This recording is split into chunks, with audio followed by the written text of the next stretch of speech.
Eu vou totalmente ligado com esse ponto. A última palavra que eu falei, acho que foi comportamento, né? Tudo isso é questão de comportamento. Nós estamos aqui no campo do comportamento. E nós buscamos mudanças no campo do comportamento. Qual é o nosso campo? O comportamento. Ah, o meu campo é a música. Não, o seu campo é o comportamento. Ah, mas eu sou motorista de ônibus. O seu campo é o comportamento. Ah, em que eu me distingo do motorista de ônibus? É porque eu atuo no campo do comportamento deste modo. O motorista de ônibus atua de um determinado modo, corroendo o nosso comportamento, já explico o porquê. E resta nos saber se nós, atuando no nosso campo, estamos corroendo o comportamento por outro lado ou fazendo alguma coisa para melhorar. Né? Por que eu falo aqui cultura é comportamento? E por que eu falei no motorista de ônibus? Eu não tenho nada contra motorista de ônibus. Talvez tenha o fato de que ele ganha mais do que um professor em São Paulo, mas não vou por aí sair manifestação por isso, né? Por que eu falei no motorista de ônibus? Tenho a impressão que muitos de vocês aqui tomam ônibus, pelo menos de vez em quando. E é bem provável que o ônibus que vocês tomem, para o ônibus, a mais ou menos 1 metro da calçada, se vocês tiverem sorte. De tal forma que vocês têm que baixar da calçada, andar pela rua e depois escalar o ônibus, que está a 1 metro da calçada. Aí ocorre de vocês irem para um país civilizado. Vejam o que eu falei. Ocorre de vocês irem para um país civilizado. Isso tem um arrazoado atrás disso, né? E você vê que num país civilizado, não é nenhum problema para o motorista parar o ônibus ao lado do meio-fio. A distância é esta. Lá do fundo, vocês nem vão ver a distância que eu estou fazendo aqui. E a pessoa sobe da calçada para o ônibus. Ou às vezes nem sobe, às vezes ela passa. É sinal de respeito ao cidadão. Palavra que me causa ojeriza. Fala o cidadão, arrepia tudo aqui. Daqui a pouco explico o porquê. Respeito à pessoa humana, respeito do motorista, que no fundo é obrigado a fazer aquilo. Porque se um fiscal perceber que o motorista lá fora, em Berlim, ou em Paris, ou em Nova York, ou em Londres, parou a 1 metro, ele está frito. Será que nós estamos parando o ônibus da cultura a 1 metro da sarjeta? Vai falar com o motorista de ônibus que ele parou o ônibus a 1 metro da sarjeta, para você ver o que ele vai te falar. É uma questão de cultura, é uma questão de comportamento. Nós trabalhamos em política cultural,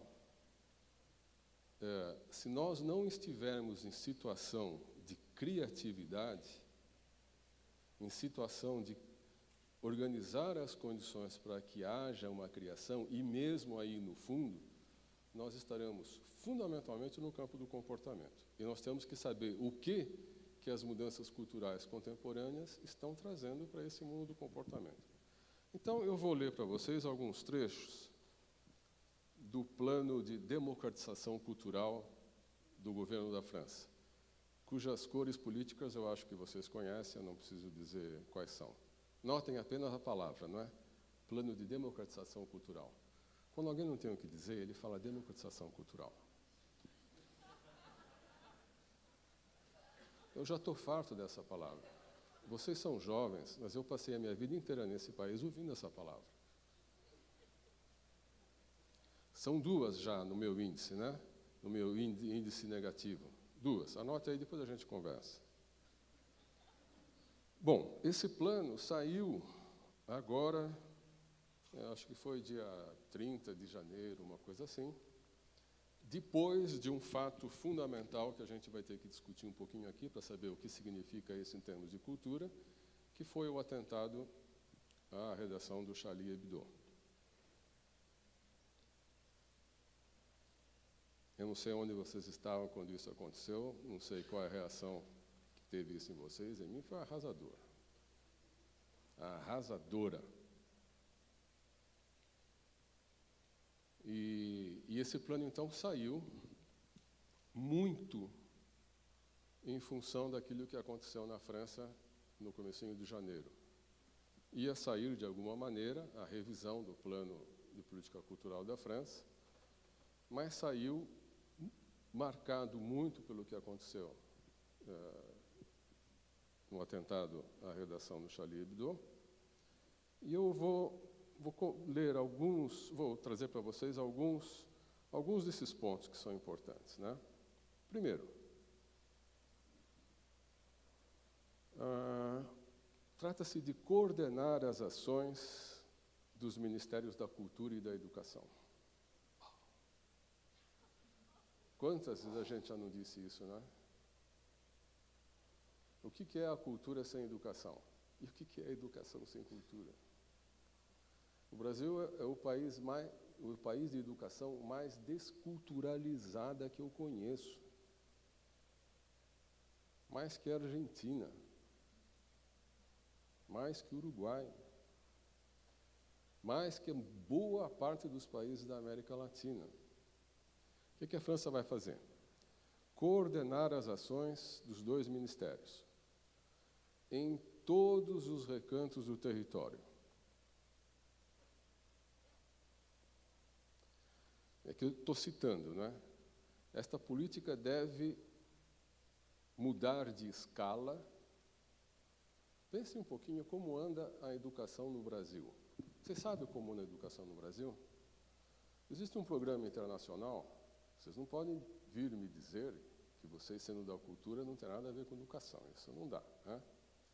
Existe um programa internacional de avaliação de desempenho de estudantes em várias áreas, inclusive em área de cálculo matemático e expressão do pensamento. Em 2003, cobre mais ou menos 110 países, se não me falha a memória. Depois vocês podem entrar na internet e ver, é PISA, P-I-S-A. Entrem e vocês vão ver. Tem várias maneiras de chegar lá. É só colocar PISA na internet e vocês vão ver. Em 2003, o Brasil estava na 56ª posição de leitura, interpretação, e na 57ª de matemática. 10 anos depois, 2013, o Brasil está... Perdão, ele estava na 36ª e na 37ª em 2003, e 10 anos depois ele está na 56ª e na 57ª. Outro dia saiu no Jornal de São Paulo que 2/3 dos alunos das escolas públicas no Brasil não conseguem interpretar uma narrativa. Não sabem quem é o herói de uma narrativa e o que está acontecendo na narrativa. Vocês trabalham com narrativa. Seja qual for a área que vocês estão, o que vocês estão trabalhando é com narrativa. A música é uma narrativa do modo pelo qual o homem se insere no mundo. É mais abstrata do que a literatura? Nem sempre. Né? Se vocês pegarem, por exemplo, aqui estou ensinando, estou rezando, ensinando a reza para o padre, vocês me desculpem, eu vou dar um exemplo banal, mas que eu sei que é correto em grande linha, não é? Se vocês pegarem, por exemplo, as 4 estações do Vivaldi, qualquer bom disco ou qualquer concerto que vocês forem ver das 4 estações de Vivaldi, ou um texto no disco, ou o maestro vai dizer para vocês, olha, agora é o verão, então no verão os sons são demorados e longos, porque o verão é longo, tudo é devagar. Na primavera o rio começa a correr agitado, os passarinhos saem, então você tem o churrido da flauta, papapá, babá, babá, babá. É uma narrativa. É uma narrativa. E uma boa parte do trabalho de ação educativa com a música, eu não estou dizendo que é assim que deva ser feito, estou dizendo que é assim que se faz, está em transformar aquilo que é uma narrativa mais abstrata em coisas que as pessoas naturalmente decodificam mais facilmente. 2/3 dos alunos das escolas públicas do Brasil não sabem ler uma narrativa. não sabem ler uma narrativa. O que vai fazer a França? Ampliar a escala de intervenção para levar o acesso de todos os jovens à cultura. Através do quê? Educação artística e cultural, inscrita numa lei de refundação da escola de 2013, ontem. Educação artística e cultural, inscrita numa lei sobre a refundação da escola de 2013. Prioridade será dada às práticas artísticas coletivas desde a mais jovem idade, nos tempos da escola e periescolares. Tempos da escola e ao redor da escola. Não é depois, né? Não é de tarde, não é de noite, não é no domingo, na escola. E agora é que vem a questão que me interessa pôr em destaque, e que é aquela que liga esse plano do governo francês aos acontecimentos do começo de janeiro, né? Para favorecer o viver em conjunto. Porque, obviamente, a França, nesse momento, tem sérias dificuldades para viver em conjunto. Como é que eles encaram aqui a cultura? Eles estão encarando aqui a cultura como uma questão de comportamento. Não é dito. Por que não é dito? Eu não sei por que não é dito. Talvez porque os códigos são muitos, porque as pessoas têm medo, porque as pessoas lutam pela especificidade do próprio domínio, do próprio território. Se eu for dizer que cultura é comportamento, então estou perdendo um pouco da minha especificidade. Para viver em conjunto. A formação dos professores será reforçada. Um dia de artes e da cultura na escola será instituído. Um dia. A partir da primavera, que lá começa agora em abril, né? A partir da primavera. Com o degelo do inverno, haverá o degelo do financiamento para a transmissão dos saberes. Terceiro ponto, que é onde eu queria chegar também, ligando com aquilo que já comentei lá um pouquinho atrás. A segunda linha do programa diz respeito à educação para a mídia. Eu falei para vocês que no final do século XX a gente se encontrou, não me lembro onde foi, em Brasília, ou em Corumbá, ou não sei onde, e de repente deu a luz em todo mundo. Escuta, a gente está aqui discutindo o teatro, a dança, o balé, a literatura, não sei mais o quê, quando o jogo está sendo jogado na televisão, no cinema. O que é isso? Então eu fico com o enfeite do bolo, enquanto alguém está fazendo o bolo e comendo o bolo. A segunda linha concerne a educação para a mídia e para a informação. Um mês depois do ataque contra Charlie Hebdo, no dia 7 de janeiro, o governo considera que é imperativo para cada jovem de França dominar a leitura, não do livro, a decodificação, não da música, da informação e da imagem.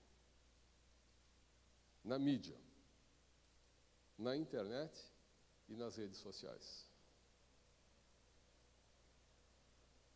A prática da argumentação e do debate nas classes será desenvolvida a partir da escola primária. Cultura é uma longa conversa, não é? A melhor definição que eu tenho, o melhor conceito que eu tenho para a cultura é esta. Cultura é uma longa conversa. Cultura não é ler uma partitura, não é ler Shakespeare no original inglês arcaico. Cultura é uma longa conversa. Onde não tem conversa, não tem cultura.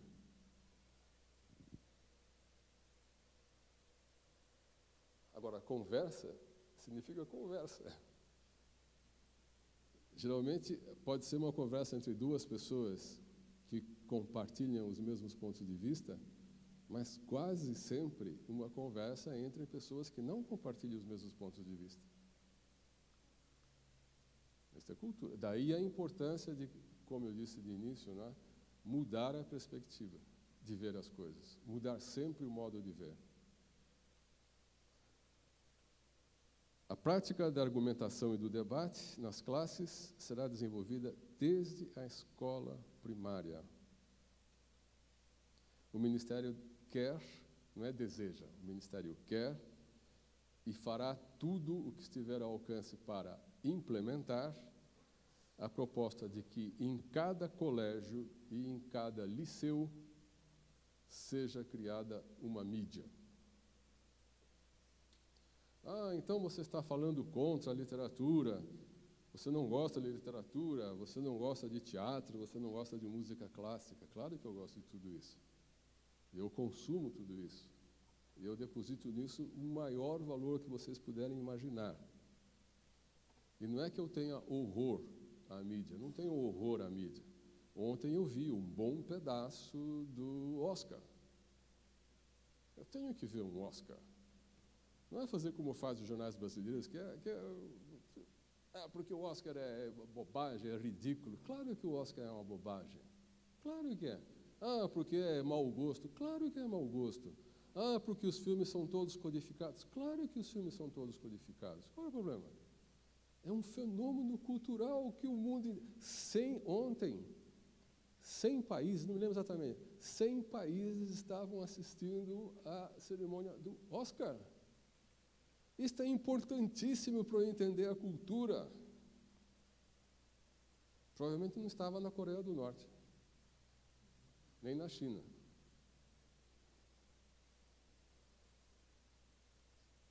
Eu não gosto de mídia.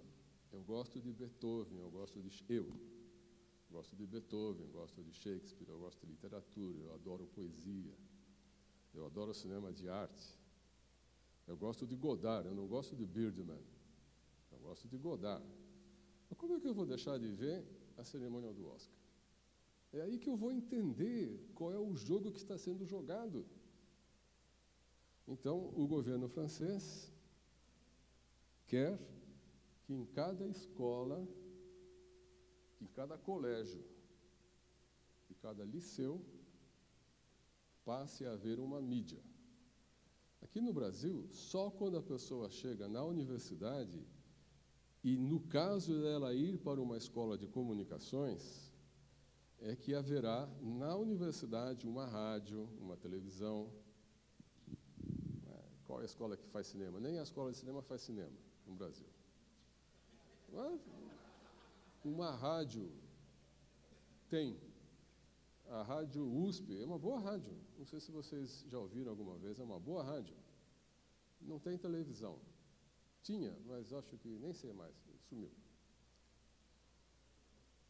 A França vai fazer na escola primária. Depois as pessoas perguntam, mas por que será que o Brasil vai mal? Por que será que o Brasil está em 57º lugar? Esse 57º lugar, gente, coloca o Brasil atrás de vários países da América Latina.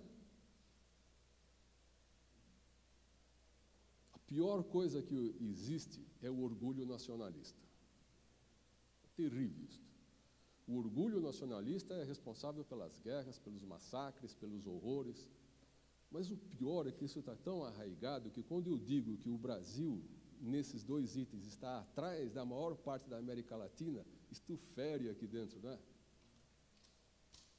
Talvez fere aqui ou fere aqui, porque eu sei que se o Brasil está atrás da América Latina, não há condições de ter uma condição de vida boa nesse país. Não há condições.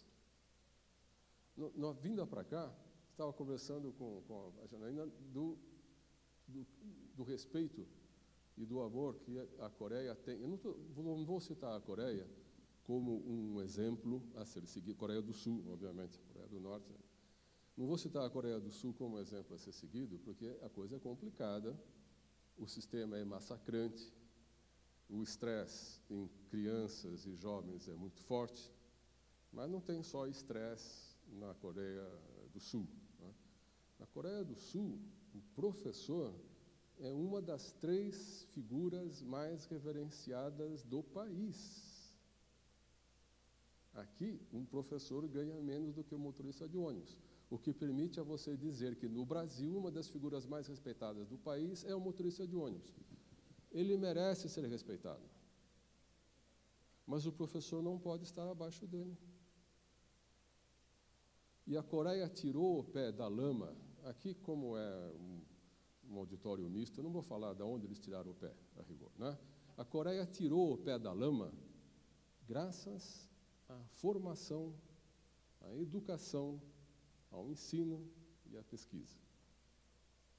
A Coreia não produz nada. Sabe o que a Coreia produz? iPhone, iPad, avião de caça. Agora estão produzindo também aqueles conjuntos de música jovem, não é? Agora esqueço o nome de um aí, que o ano passado foi uma febre. Quem me cita o nome dele? Puxa, o mundo inteirinho cantou a musiquinha lá do... Oi? Psycho? Que cantava aquela musiquinha do Guanguan, Guanan, sei lá eu como era o negócio lá. Sabe por que o mundo inteirinho cantou aquela maldita musiqueta horrível? Porque o Ministério da Cultura e o Ministério das Relações... Olha...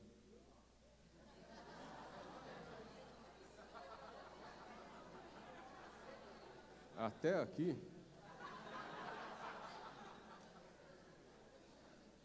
Gente, deixa eu lhes dizer, eu já passei por uma ditadura, nada mais me faz medo.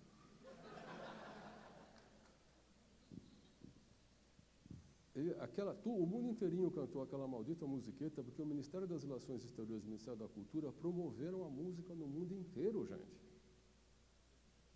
Na USP, há uns 20 anos atrás, na ECA, Escola de Comunicações e Artes, tem música lá, não é? Nós quisemos fazer um programa de compilação de música erudita de autores brasileiros e difundir pelo mundo. E chegamos à conclusão de que a maneira mais adequada de difundir a música brasileira, assim compilada, era através do Ministério das Relações Exteriores, que tem embaixadas em vários lugares, e essas embaixadas poderiam ter o nosso disquete. Naquela época era um disquete, papapá, com todas as músicas lá, é um lugar onde podia estar, etc, etc, etc. Eu não preciso gastar muita saliva para dizer para vocês que o projeto não foi à frente por absoluto desinteresse do Ministério das Relações Exteriores e do governo, não sei mais o quê. A musiqueta do Guanan lá foi porque a Coreia lá. Bom, Coreia, educação, ensino, pesquisa são fundamentais. Aí vocês peguem o PISA, o exame, e veem quais são os primeiros países. Eu pago um café, ou vocês terão um café de graça no intervalo, se me disserem, não precisa me dizer o nome do país, de que região do mundo vêm os 5 primeiros países. Vocês vão errar num caso só, porque a Noruega está entre os 5. Os outros 4, asiáticos. Não é nem Estados Unidos, hein? Que está lá, eu acho que pelo 20º lugar, ou não é nem a França, asiáticos. Educação. Bom, vocês viram o programa. O programa remete ao quê?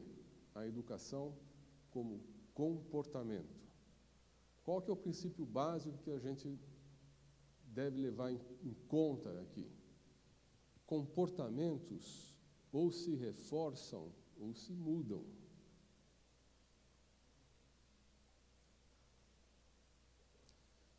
O que nos interessa? Eu não estou dizendo que vocês têm que mudar de comportamento. Estou lhe perguntando, o que nos interessa? A nós, no Brasil, nos interessa mudar comportamentos ou manter comportamentos? Se nós queremos manter comportamentos, o que temos que fazer? Se nós queremos mudar comportamentos, o que temos de fazer? Antes do café, que eu acho... Ainda tem alguns minutos antes do café? Tenho, né? Tem. Como é que as coisas estão mudando? Aonde que a tecnologia está mudando a cultura? Até Marx, olha que eu cito Marx também, não é? Marx sabia que a cultura muda com a tecnologia, mas ele sabia isso. Os que vieram depois... Se a cultura muda com a tecnologia, se a tecnologia mudar, a cultura tem que mudar. Se a cultura tem que mudar, o que serve hoje não é a cultura que servia 100 anos atrás. Epa! E o patrimônio histórico nacional? Vamos discutir depois. Não vou discutir agora, que dá um problema enorme. Se a tecnologia muda, a cultura muda. Nós estamos suficientemente mudados, cada um de nós, em nossas áreas, na nossa cultura, para estarmos à altura daquilo que a sociedade hoje, ela nem pede de nós. Primeiro, porque ela não sabe o que ela vai pedir. Segundo, porque ela sabe, se ela pedir, ela não terá. Terceiro, porque ela já está achando sozinha. O que nos coloca diante de um problema sério sobre qual é a nossa função hoje. Por que historicamente se fez política cultural, gestão cultural e ação cultural? Por duas razões muito claras, muito precisas na linha do horizonte, gente. Primeiro, era do interesse do Estado reforçar as malditas identidades nacionais. Há um escritor italiano que eu vou pelo menos trazer o nome a vocês e deixar que vocês fiquem atentos, Cláudio Magris. Cláudio Magris, que é de Trieste, que é uma região que vocês sabem, né? Ora foi da Áustria, ora foi da Itália, depois voltou a ser da Áustria, depois foi a de ninguém, depois é da Alemanha, depois é de ninguém. Cláudio Magris. As fronteiras sempre cobram seus tributos em sangue. As fronteiras sempre cobram seus tributos em sangue. Política cultural, ação cultural, gestão cultural, interessava aos Estados, primeiro, para promover as identidades nacionais, porque interessa ao Estado, e promover uma identidade nacional, não é? Que é o problema da França que ela está enfrentando hoje. Qual é a identidade dos franceses? Existe dentro do território nacional uma outra identidade que não é aquela antiga e que pode ser chamada de francesa também? Algumas pessoas mais despertas na França hoje estão falando num Islã de França. Pode haver um Islã de França e um Islã de Irã? Isso fica para depois do café. Mas por que se faz política cultural e ação cultural? Primeiro, por uma questão de defesa do Estado. E o modo de defesa do Estado em cultura é através da criação artificial, em 90 e tantos % dos casos, de identidades nacionais. Segundo, por que se faz política cultural? Porque o bem cultural é escasso. Era, né? Era. Vocês já viram falar em enxoval? Alguém se lembra da palavra enxoval? Mas acho que ninguém mais sabe o que um enxoval de fato significa. Vamos falar de um enxoval. A palavra em francês, que é a mais transitável, é o trousseau. Não é? O trousseau é uma arca. Vamos falar disso no século XVI, século XV. Essa arca continha um pouco de tudo o que era importante em termos de objeto e que era entregue para a filha ou para o filho quando casava. O que era importante? Talheres.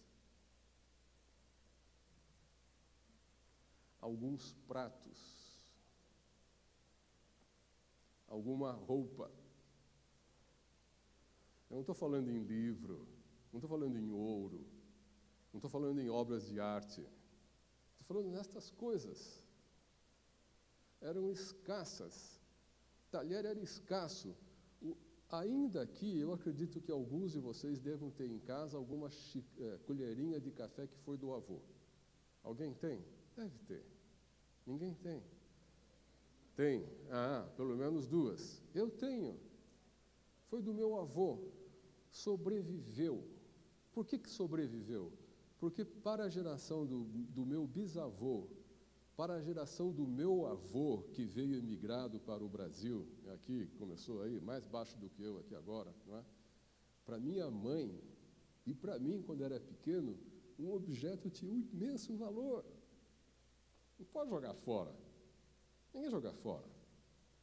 Então, quando casava a filha da família, o filho da família, ele recebia um enxoval, que é um mostruário daquilo que era possível dar ao novo casal sem desfalcar muito o casal antigo.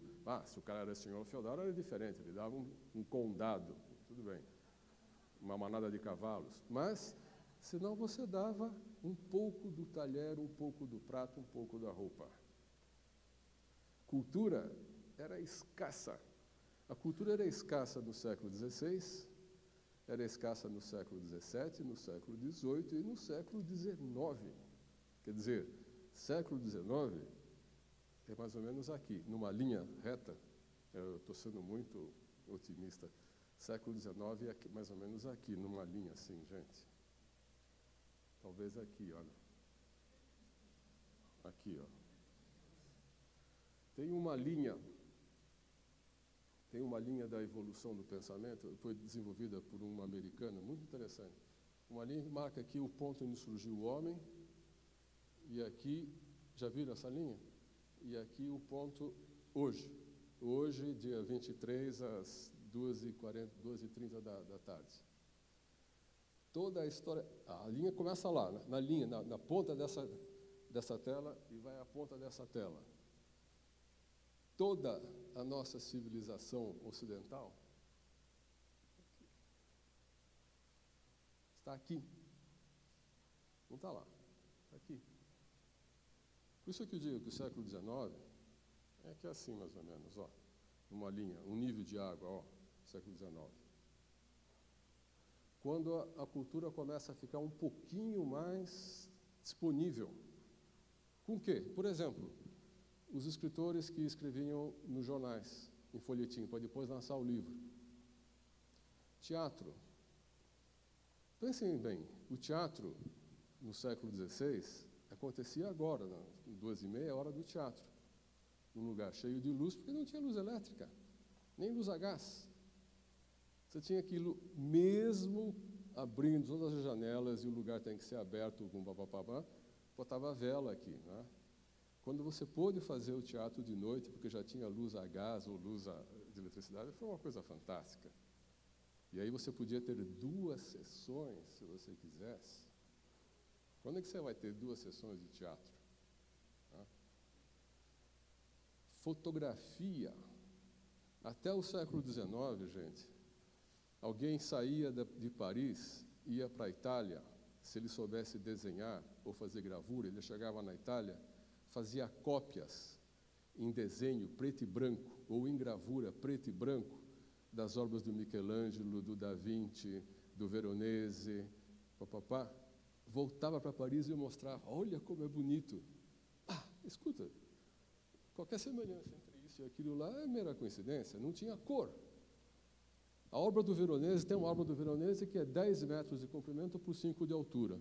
O cara ia lá na região do Vêneto e fazia uma gravura assim e falava, olha que coisa fantástica. E o pior é que eles viam que era fantástica.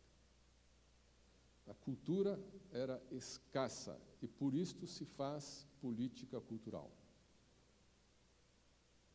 A cultura era escassa, circulava em pequenos segmentos, estamentos da sociedade, era necessário ampliar a circulação da cultura e era necessário ampliar a produção da cultura. E hoje, aqui eu aperto um botão, eu sou inundado por 1 milhão e não sei quantos clipes no YouTube. Que é 1 milhão? 1 milhão por segundo. Qual é o nosso papel? Eu não estou aqui desestruturando ninguém, eu espero que não tenha nenhum... Aqui nós estamos no andar térreo, ninguém pode se jogar da janela. Aqui já vi que não tem lago, então ninguém pode correr, se afogar no lago. Eu não estou desestruturando. Ela me pediu, olha, não desestruture as pessoas. Eu não estou desestruturando as pessoas. Nós estamos numa situação de laboratório. A política cultural existiu para isso. Identidade nacional dos estados, É muito fácil, não é, eu governar um Estado se vocês forem todos iguais. Falem a mesma língua. Pá! Qual é o problema da Espanha? Tem pelo menos 3 idiomas, né? O catalão, o basco, mas na verdade são mais. Acho que são 17 autonomias, que são mais ou menos equivalentes aos nossos estados, e dessas 17 autonomias devem existir mais ou menos, gente, sem muito exagero, uns 12 a 14 idiomas. Alguns são muito próximos dos outros, mas são próprios, e específicos e diferentes. E é por isso que a Espanha é o que é, quer dizer, caramba, eles não conseguem se entender. Fale uma língua só, português. E aí vou me remeter à ditadura. Em Bratel, O Paraíso Vinha em Bratel. Conhece esse livro de um colega meu, Luiz Milanese? O Paraíso Vinha em Bratel. Os militares tinham, veja bem o que eu vou falar, não estou aqui, estou constatando um fato. Eles tinham uma política cultural muito clara, né? Todo mundo no Brasil vai falar uma língua só. Qual? O carioquês. Que é bonito, não é bonito? É charmoso, né? Você chia tudo. É charmoso a beça. Eles acham que eles são muito revolucionários, eles chiam como os portugueses. Chiam. Você vai em Lisboa, tem o Museu do Chiado, tem a Ladeira do Chiado, e os portugueses chiam. E os cariocas acham que eles são geniais. E nós também achamos que eles são geniais. Todo mundo falando a mesma língua, se possível com o mesmo sotaque, acreditando nas mesmas coisas. Não é muito mais fácil eu governar um país assim? Não é muito mais fácil? De preferência, todo mundo pensando a mesma coisa. Política cultural serve para isso, gente. Sempre serviu para isto. Sempre serviu para isto. Política cultural de Estado sempre serviu para isso, no Ocidente e no Oriente, no século XVI e no século XXI. A segunda parte, escassez. Acabou a escassez. Apesar de, no Brasil, as pessoas, o país, os estudantes do Brasil estarem na 57ª posição em interpretação de texto, eu costumo dizer que o século dos interpretadores e dos explicadores, como eu dizia, acabou. Foi o século XX. O que são os explicadores? Eram os intelectuais. Os intelectuais que iam explicar à massa de jovens o que é o marxismo, o que é a psicanálise, o que é o positivismo, o que é isto, o que é aquilo, o que é o tomismo, papá, papá, papá. Nunca se esqueçam, vocês assistiram talvez O Nome da Rosa, não é? Ou já viram, sabe disso mesmo, que, sem o filme, sem o livro, etc. e tal. Na Idade Média havia um livro, e no convento o padre superior sentava-se aqui na frente e lia o livro, porque ninguém tinha o livro. E por isso ele era chamado lente, né? E nas universidades brasileiras, até os anos 60, 70 do século passado, os professores em algumas faculdades mais tradicionais eram chamados de lentes. E isso porque em algumas faculdades tradicionais, os professores liam.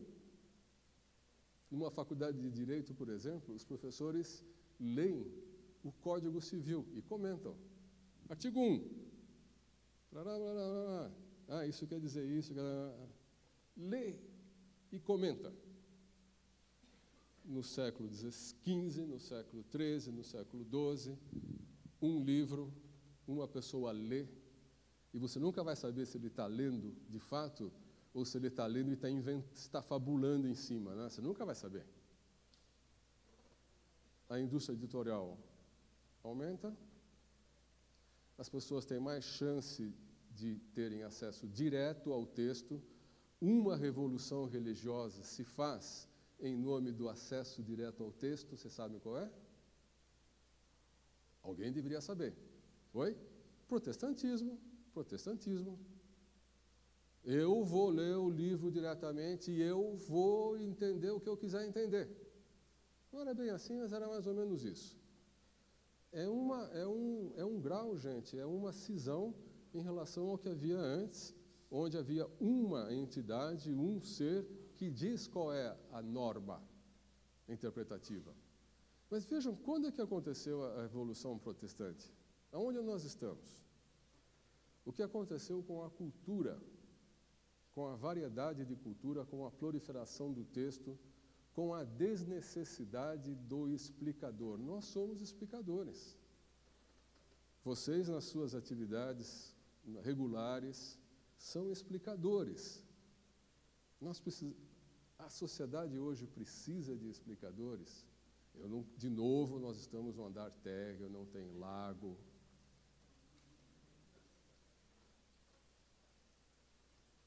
Por que fazer política cultural, então? Por que fazer ação? Ou melhor, se vocês quiserem, não é? Como? Como? Vocês acham que é fácil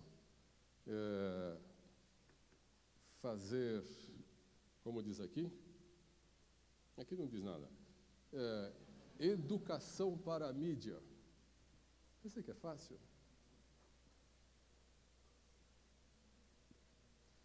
Pegar um bando de 20 moleques, senta, liga a televisão, Jornal das 8, e comenta com eles o Jornal das 8.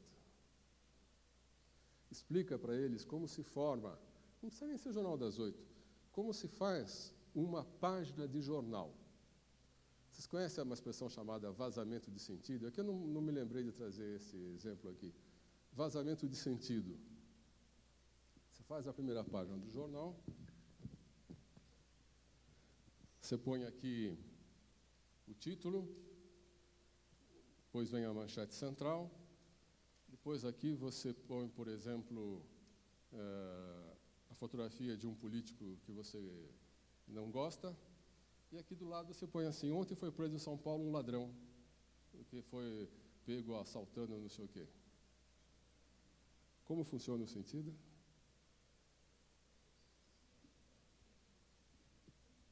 O sentido vaza, né?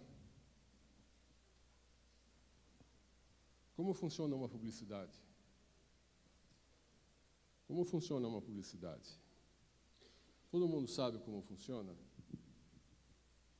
Nós estamos preocupados em explicar Shakespeare ou Vivaldi para os nossos alunos, e os alunos estão se virando como podem para entender uma publicidade. E, geralmente não entendem. Olha, até bem pouco. Código do cinema. Hoje isso já não vejo mais com tanta frequência, embora ainda veja. Mas no final do século passado, no final do século passado não tinha mula e serpente em São Paulo, viu? São Paulo era bem parecido com o que é hoje. Não tinha mato na Avenida da Consolação, não tinha onça na Avenida Paulista, era bem parecido com o que era hoje. Eu ia ao cinema e atrás de mim uma senhora olhava para outra e dizia assim: ah, agora ele está se lembrando, né? Como é que um personagem de cinema se lembrava na tela de alguma coisa que havia acontecido antes, na narrativa? Você se lembra de alguns truques, né? Um deles, no cinema tradicional, que demorou para assumir, era a imagem ficar turva. Lembra-se disso? Uma maneira... Como é que você vai dizer para uma plateia de 500 pessoas que o personagem agora está pensando? Se for livro, o escritor põe um ponto final, começa outra frase e diz: e então João se pôs a pensar naquele dia que... Tranquilo para você está nadando na maionese. Aí você vai no cinema que não tem o narrador. Eu estou me referindo ao cinema que não tinha mais os textos entre uma sequência e outra, né? É o cinema falado, sem a narração. Como é que você faz para significar para as pessoas que o personagem está lembrando, está recordando um fato anterior na narrativa? Um dos truques era você fazer a imagem ficar desfocada, e vai fundindo e sai. E aí desfocava e desfundia e voltava para o presente. Só que os filmes hoje não são mais assim, né? Ninguém pensa assim. Você tem que estar atento a um filme para saber quando é passado e quando é futuro. Vocês foram assistir o jogo da imitação, Imitation Game? É interessante, porque é o início das máquinas inteligentes. Máquinas inteligentes era o nome que se dava em 1945 àquilo que hoje a gente chama de computador. Máquinas inteligentes. E o filme faz um jogo entre 3 tempos. O presente, a juventude do matemático Alan Turing, não é, que é um personagem real, e o momento central da narrativa do filme, que é a Segunda Guerra Mundial e a tentativa de deciframento do código alemão. Não é? 3 tempos. O filme não consegue uma solução bonita ou não confiou na inteligência dos espectadores e a cada vez que vai para frente e para trás, ele põe o ano. Gente, é uma baixaria. O personagem vai para trás, então aparece o ano.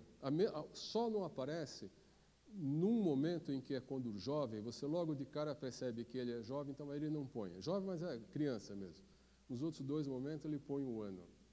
Filme bom, médio, americano, o que significa quase dizer filme americano ruim, médio, não usa mais isso.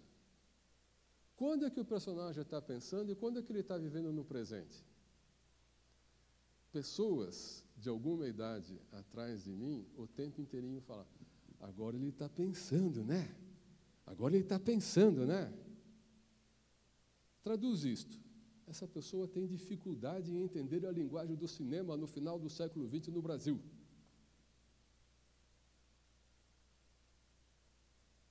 Um jovem hoje conhece a linguagem muito mais do que a minha geração. Mas ele conhece tudo? O governo francês acha que ele não conhece tudo. E que a escola deveria ensinar a linguagem da mídia. Tá. E como é que se está organizando a linguagem da mídia? Eu vou dar esse exemplo e depois eu acho que a gente pode parar para um café, fazer uma pausa para o café. Como é que a mídia está organizando a linguagem? Como é que as agências de publicidade, as grandes companhias, as grandes produtoras de cinema estão produzindo cultura? Nós, frequentemente, trabalhamos com um produto que nós não sabemos como é feito. Como é que nós podemos trabalhar com um produto que a gente não sabe como é feito? A gente não sabe como é feito um romance. Não precisa ser um filme em 3D. Um romance é feito com uma palavra aqui e aqui, mas como é que o cara chegou? A gente não sabe. Por isso que tem os críticos literários, né, que vão tentar explicar depois como é que o cara fez, porque onde que... Vocês já viram Ulisses, do James Joyce, não é? Tem lá os pesquisadores que já identificaram, aqui é a pedra X que ele usa como motivo para esse capítulo, aqui é a pedra H, aqui é o animal X, aqui é o animal... A gente não sabe disso. Mas vamos deixar a literatura de lado, que é uma coisa antiga. Como é que um filme é feito? Como é que um filme é feito? Eu não vou entrar em muitos detalhes, vou ficar apenas com uma questão bem exterior, mas fundamental, e é por isso, certamente, que o governo francês pensou em escola de mídia, que é como avaliar, como medir, como conhecer a reação das pessoas àquilo que está sendo mostrado. E conhecer a reação das pessoas àquilo que está sendo mostrado é fundamental para que o produto alcance o objetivo que ele quer alcançar. Muito bom. Como é que o cinema, até uns 10 anos atrás, fazia uma avaliação do produto? Ele fazia um copião do filme, ou às vezes até fazia o filme final, já com tudo pronto, a sequência, o som, etc., montado. Depois chamava 50 pessoas escolhidas de acordo com critérios estatísticos. Projetava o filme e pedia a opinião das pessoas. Gostaram? Legal. Tá bom, então esse está aprovado. Gostaram? Não. O que pode mudar? O fim não se entende, aqui não se entende. Eles voltavam para a sala de montagem. Você sabe que um filme mínimo de cinema, tem 3 tomadas a cada uma que usa. Quer dizer, para cada tomada que você vê na tela, 3 estão estocadas. 3 foram postas de lado. Se for um filme rico, ele tem 5, 6, 7. Se for um filme milionário, ele tem muito mais.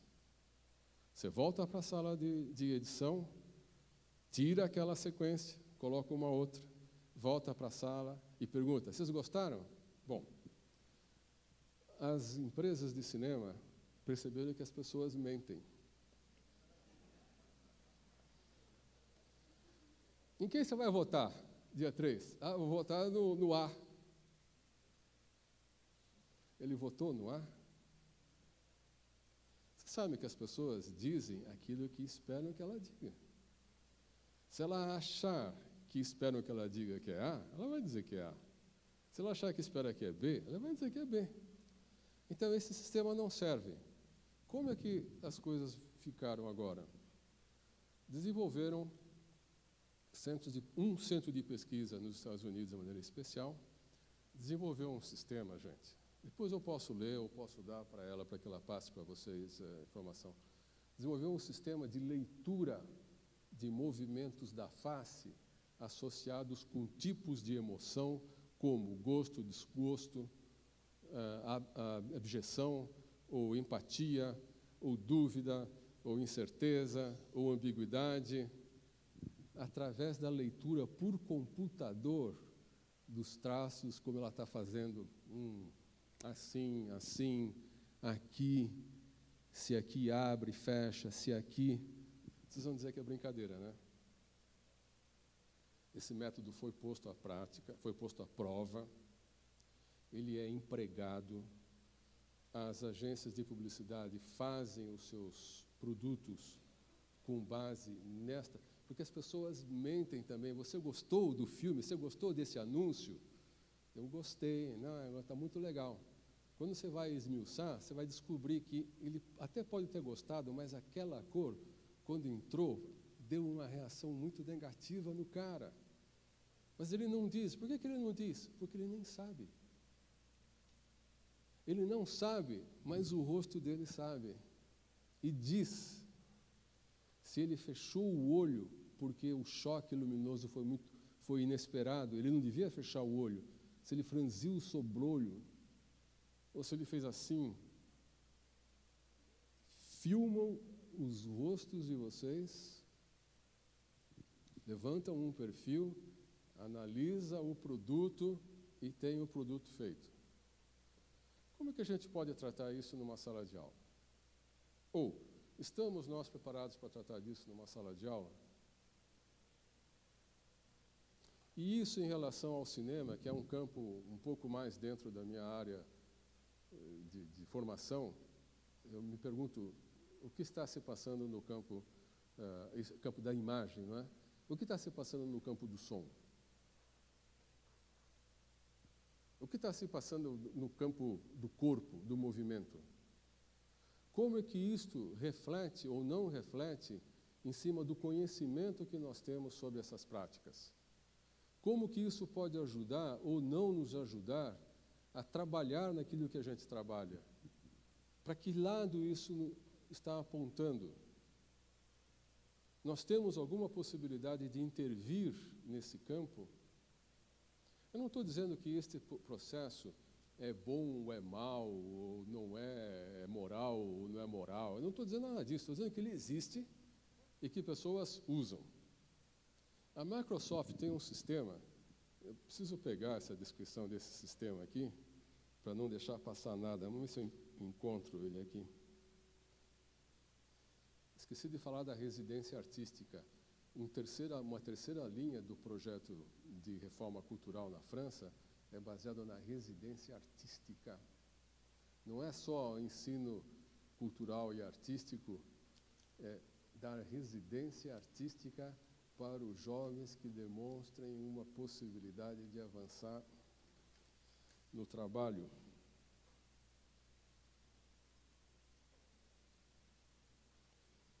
Olha só esse sistema da Microsoft, chama Xbox One, Xbox 1. Uma câmera de alta definição que pode monitorar os seus alvos com 30 quadros por segundo. Um filme tradicional tem 16 quadros por segundo. Essa câmera ela tira 30 fotos suas por segundo. 30 fotos por segundo. Usando uma tecnologia, ele pode traçar o movimento dos fótons individuais, captando minúsculas alterações na pele das pessoas, como, por exemplo, a quantidade de sangue que se acumula ou não se acumula em determinados lugares, avaliar as mudanças de batimento cardíaco conforme aquilo que ela estiver vendo. Esse sistema pode monitorar 6 pessoas simultaneamente, em situações de visibilidade como essa, ou em luz infravermelha. E, nesse caso, ele pode entrar no ambiente, pode ler a marca da batatinha que você está comendo enquanto você vê o filme, pode ver o filme que você está vendo, pode ver as suas reações ao filme, pode ouvir o que você está falando com os seus colegas, pode ver tudo, pode ver a roupa que você está vestindo. Não é ficção científica. A ficção científica já vive hoje. Nós é que estamos no passado. Qual é a nossa cultura, qual é a nossa resposta para essa cultura, gente? Qual é o comportamento que vai sair daqui? Qual é o comportamento que nós podemos promover? Que mudança de comportamento podemos promover? Como? De que maneira? As respostas não são fáceis. A resposta fácil seria você chegar e dizer assim, olha, primeiro, os estados na Europa, hoje, estão lutando para... É um processo muito complicado, complexo e contraditório. Mas os estados europeus hoje estão lutando para que as pessoas se esqueçam que elas são francesas, inglesas, alemãs, italianas e se apresentem como europeias. Quanto mais a Comissão Europeia diz que as pessoas têm que esquecer que elas são francesas, alemãs, gregas e inglesas, as pessoas cada vez mais querem se sentir francesas, alemãs, gregas, etc., etc. Resultado, a Europa não sai do lugar. Todo mundo sabe que tudo tem que ser comum, que o dinheiro tem que ser comum, mas não só o dinheiro é comum. Não adianta o dinheiro ser comum se a política fiscal de cada país é diferente. Não funciona. Não adianta a moeda ser comum se um livro custa 30 euros para ser produzido na França e 15 para ser produzido na Itália. O livro vai ser produzido na Itália, mas não era essa a ideia dos fundadores da União Europeia. A União Europeia tinha como fundamento que as bases econômicas seriam as mesmas. Quanto mais a União Europeia tende a pagar as nacionalidades, mais elas aparecem. Esse é um problema. Como é que a gente vai lidar com isso? Mas, deixa esse lado por aqui enquanto. Não é? O outro lado, não tem mais escassez de cultura. Não tem mais escassez de cultura. A Mona Lisa, Tintoretto, Michelangelo só era visto pelo aristocrata que tinha essas obras na sua galeria pessoal e pelos amigos dele que ele convidava. O povo podia ir nas igrejas, que era um fantástico elemento democratizador, se me permitirem a palavra, naquela época, e lá eles podiam ver Michelangelo, Veronese, papapá. Pelo menos podiam ver, não podiam ter, mas podiam ver. Hoje, talvez vocês saibam, não é? E isso para nós é importantíssimo. Há pelo menos um laboratório na Espanha que faz reproduções absolutamente perfeitas de obras de arte. Você coloca a obra de arte original aqui e a cópia aqui. Se você não tocar nenhuma e na outra, você não sabe dizer qual é a real, qual é a reprodução. Eu vi pessoalmente 2 dessas. Há uma reprodução. Napoleão, quando invadiu a Itália no século XIX, ele foi em Veneza e tirou da parede de um convento, na ilha de São Giorgio Maggiore, que fica bem em frente à Praça de São Marcos, ele tirou uma das maiores telas do Veronese, essa que eu falei que tem 10 metros por 5, e que hoje está no Louvre, na mesma sala em que está a Mona Lisa. Nas costas da Mona Lisa está o casamento de Canaã. Eu vou para lá. Um cineasta que talvez vocês conheçam, o Peter Greenaway, mandou fazer uma reprodução em tamanho natural das bodas de Canaã, projetou as bodas de Canaã no lugar onde elas estavam, no mosteiro que existe até hoje, que até hoje é usado, e isso pôde ser visto na época de uma das Bienais de Veneza, há uns 4 anos atrás. E isso agora está virando moeda comum. Esse laboratório na Espanha já fez 3 reproduções absolutamente perfeitas, com a mesma qualidade, com a mesma intensidade de Caravaggio. Vocês já pensaram na revolução brutal que isso significa em termos de cultura? Você não vai precisar mais ir para Paris. Mona Lisa não viaja mais. Ela não viaja mais. Guernica, de Picasso, aquela fantástica tela em preto e branco a respeito do bombardeamento da cidade basca, não é? Não viaja mais, está em Madrid e não sai mais. Se você fizer uma reprodução de Guernica, você pode tê-la aqui em São Paulo. Como isto afeta a transmissão da cultura, o entendimento da cultura?